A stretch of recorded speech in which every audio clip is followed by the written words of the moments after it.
Exode chapitre 17, s'il vous plaît. Oh, pardon. Exode chapitre 23. Exode chapitre 23. Que c'est le message crucial qu'on a à vous transmettre ce matin. 23, au verset 20.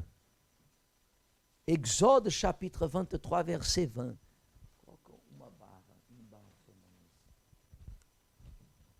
Verset 20. Avez-vous trouvé? Oui ou non, Église? Dit comme ça, chapitre 23 d'Exode, verset 20. Il est écrit comme ça. Qu'est-ce qu'il est écrit? Si vous n'avez pas la Bible, que vous devrez la voir, mais si vous n'avez pas, regardez ici l'écran. Qu'est-ce qu'il est écrit? Voici, j'envoie un ange devant toi.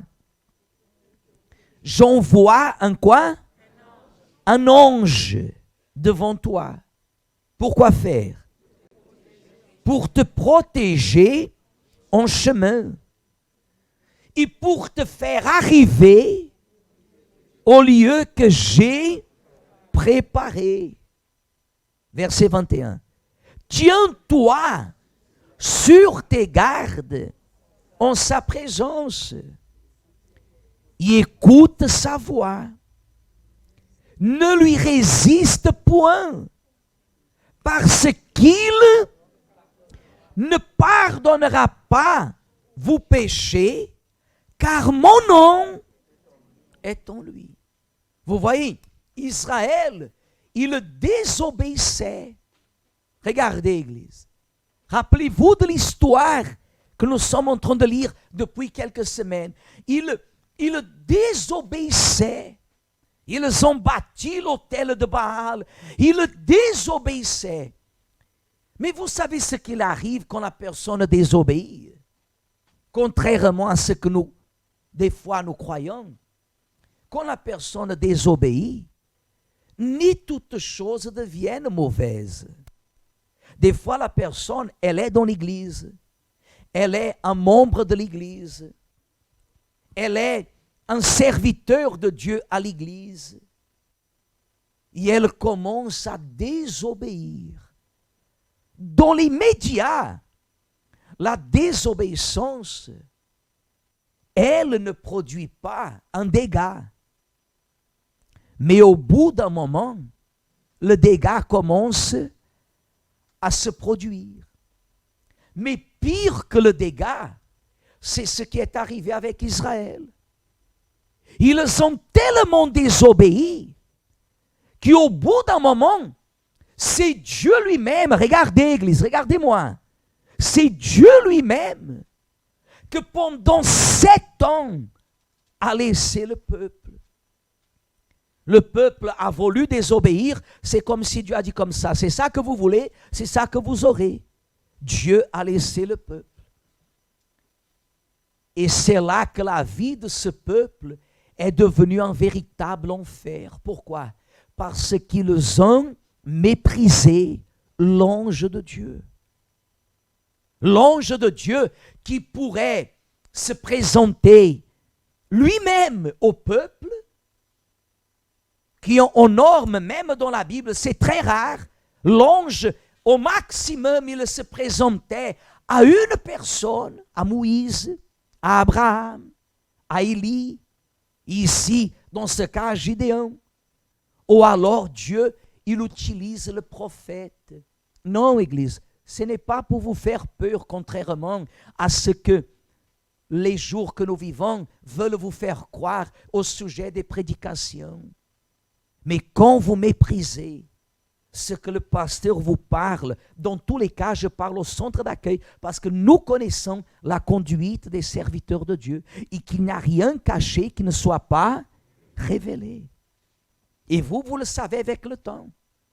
Mais quand vous méprisez ce qui sort de l'autel, vous êtes en train de mépriser à Dieu lui-même.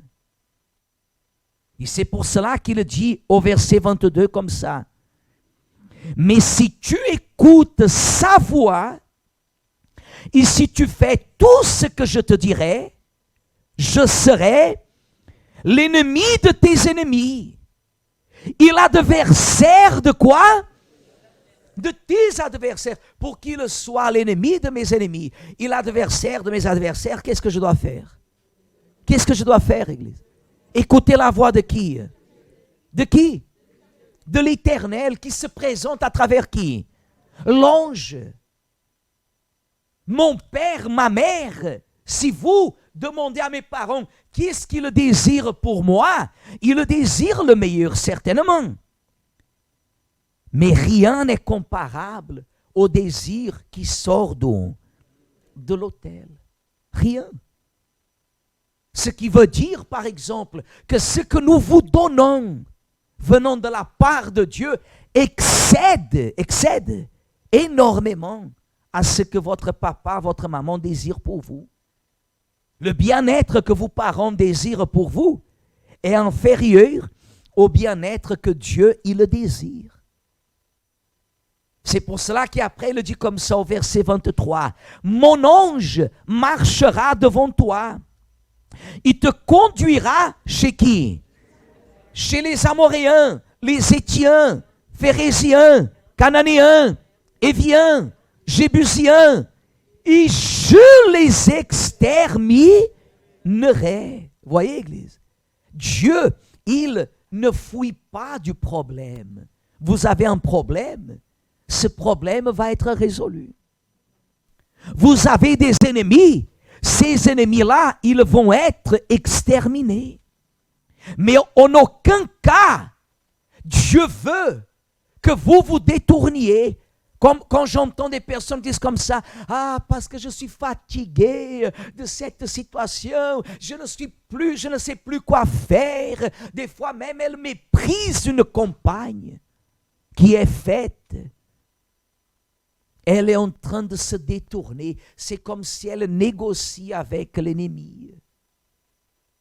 Vous savez, c'est ce genre de cité, c'est ce genre de ville, c'est ce genre de quartier où il y a tellement de trafiquants que la police, elle craint d'entrer. Et là, les trafiquants disent comme ça à la police, « Écoutez, vous ne rentrez pas ici, et ici, il n'y aura pas de problème. » Alors la police se dit comme ça, « Non, on ne va pas dans le quartier parce que les trafiquants... » Hein? Non, parce que les trafiquants, ils prennent soin. Est-ce que ça existe? Non, ça existe. Malheureusement, ça existe. Mais est-ce que ça, c'est correct? C'est constitutionnel? Non. On ne négocie pas avec le mal, l'Église.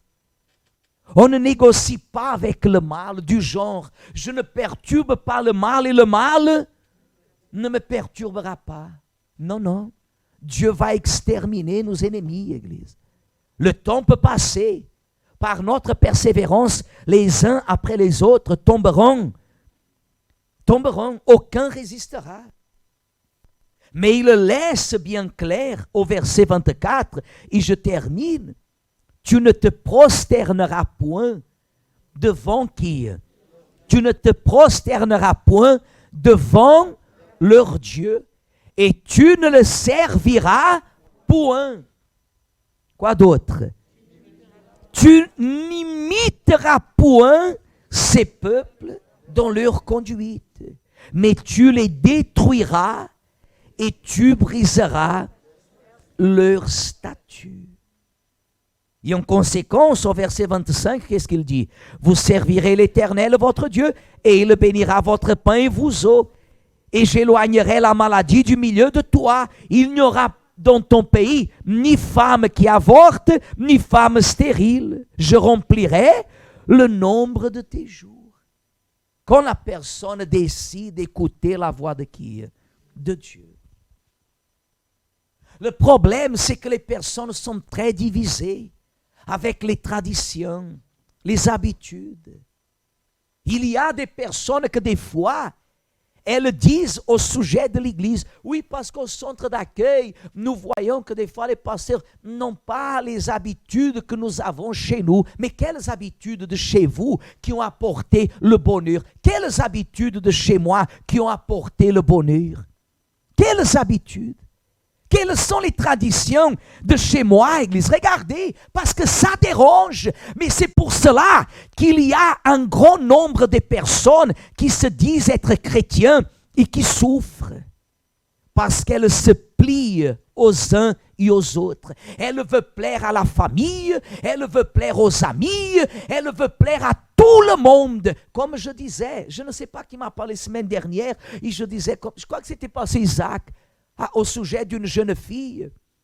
Et je disais, dis à cette jeune fille qu'elle rappelle sa maman, que quand elle était dans le monde, qu'elle donne son témoignage.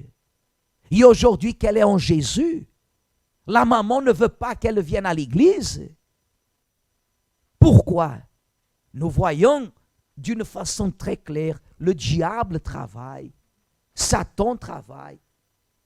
C'est ça que moi-même, j'ai pu dire à mes parents, si je ne serais pas en Christ, et mes parents, non, bien pas le contraire, ils m'ont toujours poussé. Mais j'ai la conscience que si je ne serais pas en Christ, je serais pour eux une douleur de tête. Je serais pour eux une douleur de tête. C'est ça que vous ne pouvez jamais négliger. Et la compagne d'Israël, elle vient dans ce propos de nous faire écouter ce que Dieu nous parle.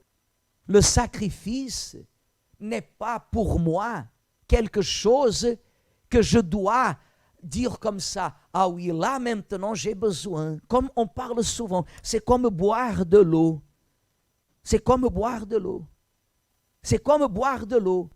Vous savez qu'il y a des personnes que boire de l'eau pour elles est un sacrifice. Vous savez? Quel silence. Vous savez qu'il y a des personnes que toute la journée aujourd'hui, la journée va finir et elle n'a pas bu sa d'eau.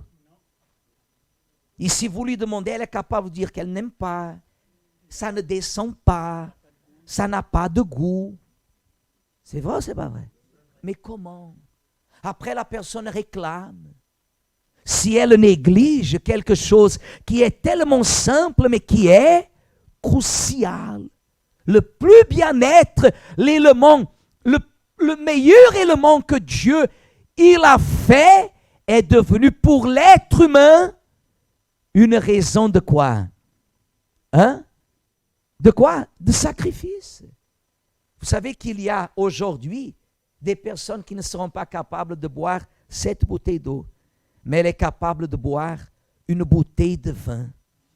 Elle est capable de boire 1, 2, 3 bières. Je parle des femmes. Des hommes, c'est 6, 7. Bon, des fois, ça change aussi les femmes. Et la jeunesse, coca, coca, coca, coca, coca, aux ces misérables nouvelles boissons qu'on voit aujourd'hui, qui disent que ça donne le peps. Vous savez une chose que nous assumons au centre d'accueil universel? L'autel. Le centre d'accueil universel, vous voyez, les pasteurs, nous tous, prêcher, chanter, prier, on ne le sait pas. Mais l'autel, l'Église, l'autel, le message de l'autel, le message du sacrifice de l'autel, ça, Dieu nous révèle. Et nous partons vers l'autel. Et c'est ce que Dieu, il veut, que nous valorisions le message de l'autel, parce que l'autel registre notre dépendance de qui? De Dieu. Je vais finir la réunion, parce que vous voyez, on cherche le Saint-Esprit, on vous parle de l'autel, le temps passe vite.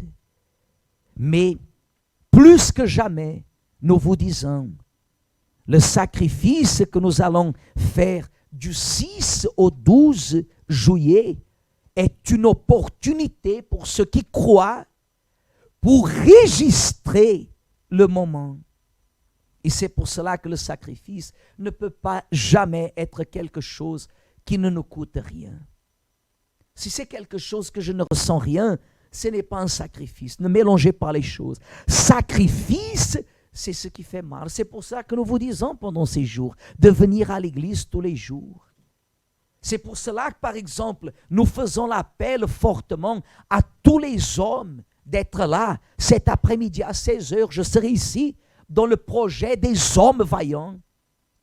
Même à 18 heures, on sera là à l'église avec les ouvriers, les serviteurs pour chercher la présence de Dieu. Toute la semaine, faites votre jeûne, participez des émissions, faites votre corps sentir la douleur. Si votre corps, il ressent la douleur, vous êtes dans le bon chemin. Parce que Jésus lui-même, il a senti la douleur. Abraham a senti la douleur. Gédéon lui-même a senti la quoi? La douleur. Écoutez ce que l'ange vous parle, l'Église. Parce que vous savez que nous vous amenons vers Dieu. On ne vous amène pas vers les hommes. On vous amène toujours vers qui? Vers Dieu.